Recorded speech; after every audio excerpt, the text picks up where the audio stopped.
Bismillahirrahmanirrahim, wassalatu wassalam ala ashrafil mursalin, salam alaikum. Aujourd'hui, je vais carrément aborder un sujet d'une autre nature, autre que celle parlant de l'environnement.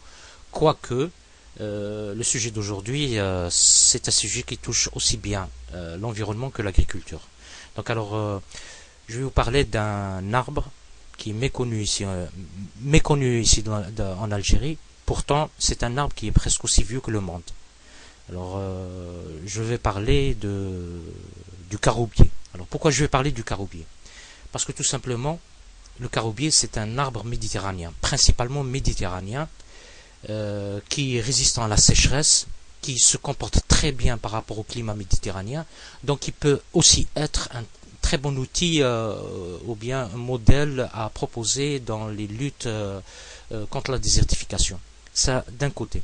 De l'autre, actuellement, il n'y a pratiquement personne en Algérie, à part dernièrement dans la région de Mascara, où on cultive, d'un point de vue industriel, le caroube, qui est le fruit ou bien le légume. Tout dépend comment on le définit. Certains disent légumes, d'autres disent fruits. Où on cultive le caroube, fruit ou légume du caroubier. Donc, pour ne pas trop m'étaler sur cela, le caroube est peut-être aussi vieux que le monde. Des découvertes archéologiques botaniques montrent qu'il a existé dans l'Est méditerranéen au moins 4000 ans avant notre ère. Dans l'Égypte ancienne, les pharaons se servaient déjà de la petite graine qui se trouve à l'intérieur de la fève, dans la pesée des pierres précieuses. D'ailleurs, d'où le mot kara, qui est l'unité de mesure pour tout ce qui est pierre précieuse. Parce que la particularité de la fève est qu'elle a le même poids que l'on la ramène de n'importe quel endroit. Elle a le même poids. C'est pour cela que c'est pris en référence. Ça, c'est d'un côté. Donc la graine, elle pèse à peu près 0,20 grammes. On se sert aujourd'hui de cette mesure en bijouterie, comme je vous l'ai dit. Alors, sa zone de répartition, elle s'étend sur l'Asie mineure, l'Europe méridionale, la péninsule arabique et surtout l'Afrique du Nord. Surtout l'Afrique du Nord. Donc, je tiens à le préciser. Alors, le caroubier pousse spontanément et n'a jamais fait l'objet d'une plantation rationnelle. À part, je vous ai dit dernièrement, Namaska, d'où l'objet de mon intervention aujourd'hui. Pourquoi? Parce que il y a plusieurs utilisations, il y a plusieurs opportunités d'investissement pour ce produit-là. Et sachez que je vais par la suite vous montrer une vidéo sur une entreprise qui est implantée à Mascara, qui exporte, je dis bien qui exporte depuis 1994 dans 20 pays à travers le monde. Alors, c'est quoi le caroube? Dans quoi on peut l'utiliser? Comme on le verra quand on abordera la gomme du caroube. D'ailleurs, j'en parle et je ne vais pas me répéter, je vais vous laisser découvrir ce qu'est la gomme de caroube.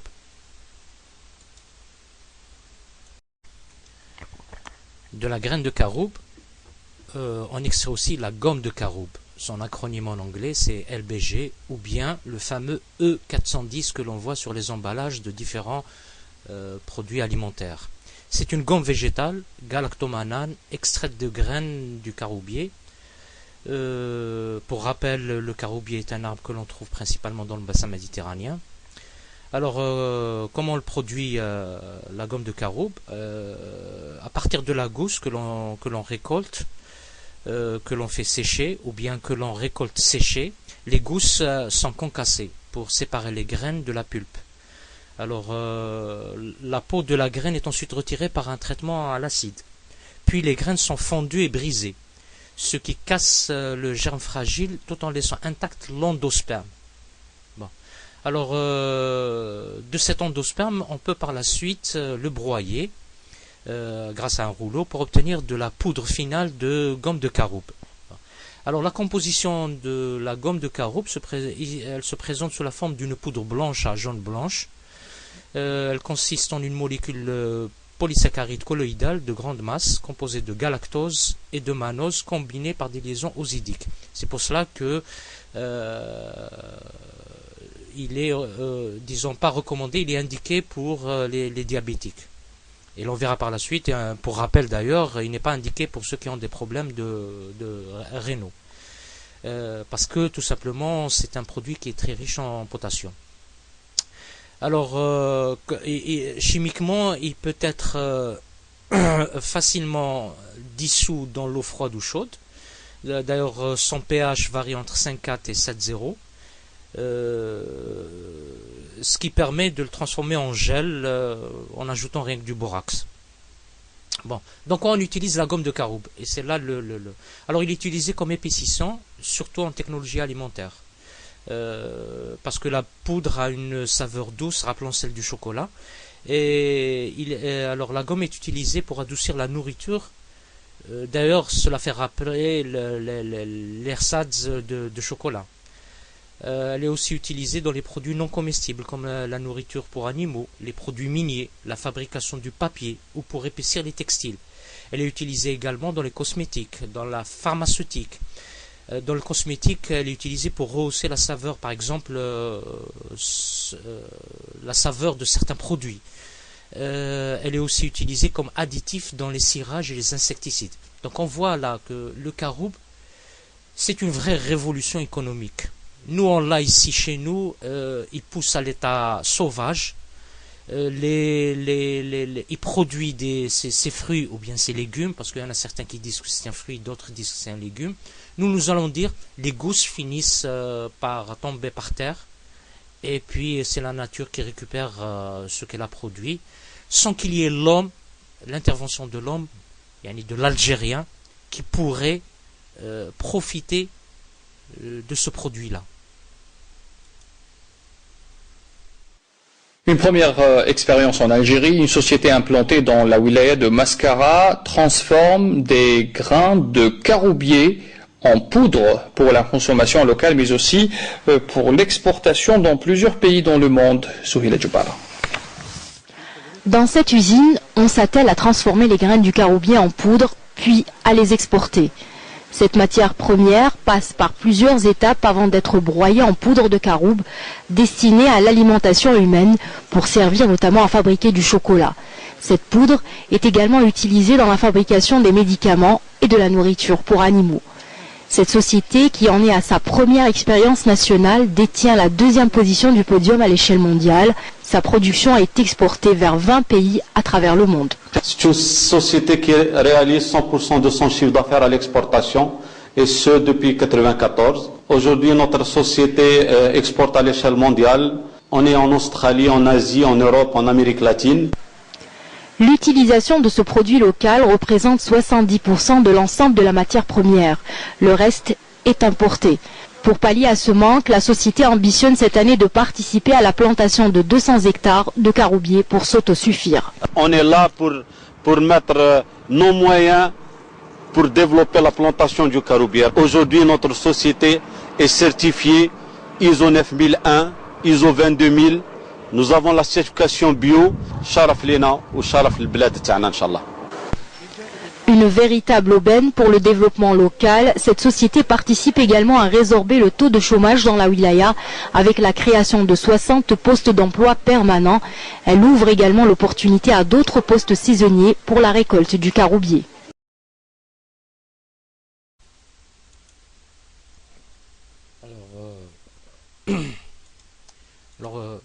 Comme exemple d'utilisation du caroube, nous sommes ici à Aoukas, où nous allons rencontrer peut-être la seule dame ici en Algérie qui fabrique ses gâteaux, ou bien qui fait ses gâteaux à base de caroube. Donc c'est une très bonne opportunité pour pouvoir un petit peu se démarquer de l'utilisation de certains produits alimentaires comme le chocolat. Et cette dame, c'est Madame Kahina Mahwest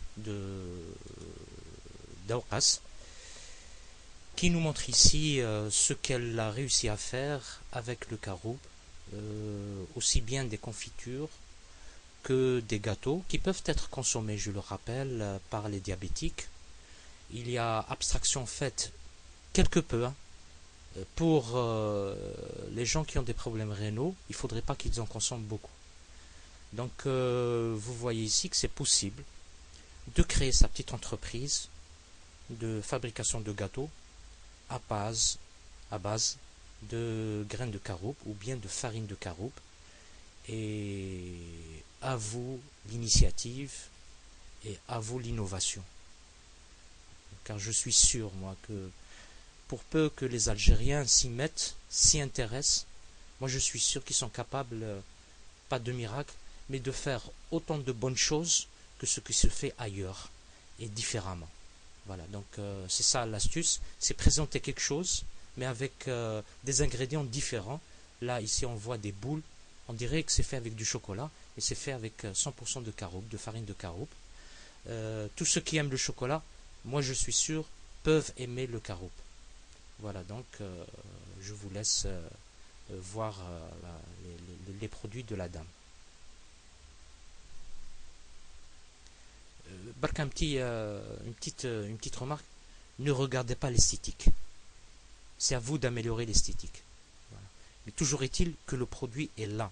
Il peut être amélioré, il peut être une opération de marketing, une réflexion sur la communication du produit. Moi je suis sûr que l'on pourra arriver à produire ce que l'on produit ailleurs.